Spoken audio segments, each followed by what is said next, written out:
Hey guys, welcome back to the video, and actually welcome back to my first review of 2022. So that's right, today we're going to be reviewing my first movie of 2022, well, my first official long form review. I did watch Scream and I did a short review on it. But yeah, today we're going to be talking about Moonfall. The world stands on the brink of annihilation when a mysterious force knocks the moon from its orbit and sends it hurtling towards a collision course with Earth. With only weeks before impact, NASA executive Joe teams up with a man from her past and a conspiracy theorist for an impossible mission into space to save humanity. Before we get into it, if you guys are new in here, make sure to subscribe and turn notifications on so you don't miss any time I upload a new video or I go live. Without wasting more time, let's get into it. So, Moonfall. Now, this sounds like your basic blockbuster world-ending movie, and it is. It very much is. But one thing that really stood out in this movie specifically to me was the visuals. I think this is what sets this movie apart from a bunch of other world-ending movies. And when I first saw the trailer for this movie, I saw it for the first time in IMAX, and I was actually stunned because it actually looked really, really well done and well crafted CGI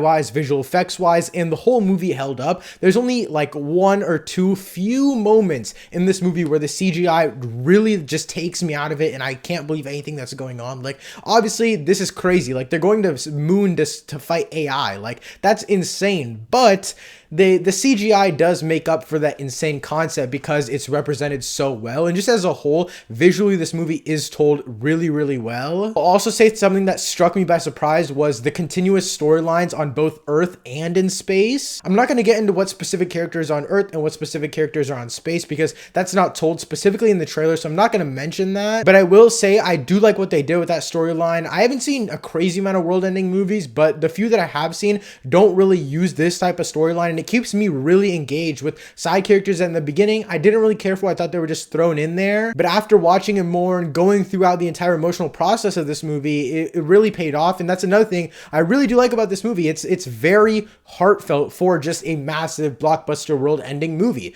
It does what a lot of blockbuster world-ending movies don't do correctly. One of my favorite examples of a blockbuster world-ending movie is San Andreas, the one with Dwayne "The Rock" Johnson, Alexandria Daddario. They try to make us have a heartfelt connection to these other characters, and I'm just saying that movie specifically because that's what I remember off the top of my head, but they want us to have a heartfelt connection between these two characters and then the connection between the two characters themselves. They want us to care for their relationship. A lot of world-ending movies don't ever really do that, but this one did. I cared for every single character relationship. I cared for almost every single character in general, and even characters that seemed like assholes at first, they turn out to be someone that you really care for. Whether they turn out to be good or bad, you still do care for them when you realize their motives and their reasoning and stuff like that. But I do have to mention the biggest fault of this movie, and that is basically the origin tale of this whole fantasy realm that this movie is in. It's not in like some alternate dimension, but obviously there's something fantastical going on about the moon because that's where the stuff is coming from as seen in the trailers. And so there's a massive fantastical element to this, and they obviously have to explain the lore eventually, and the lore was just not it for me. For the whole reasoning as to why the moon is doing this and why all this stuff is happening, why all this crazy stuff is happening, it doesn't really, it's not engaging compared to the rest of the movie. It felt so unnecessary to me because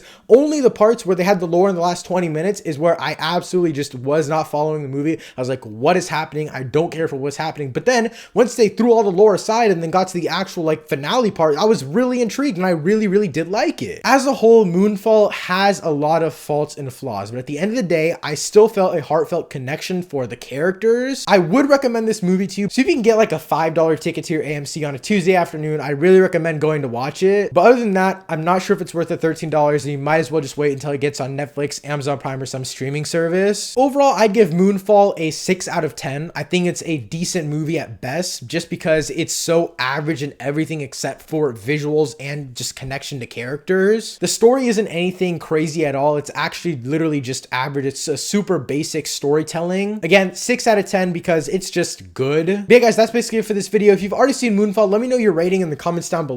Thank you so much for watching. I'll see you next time. Peace.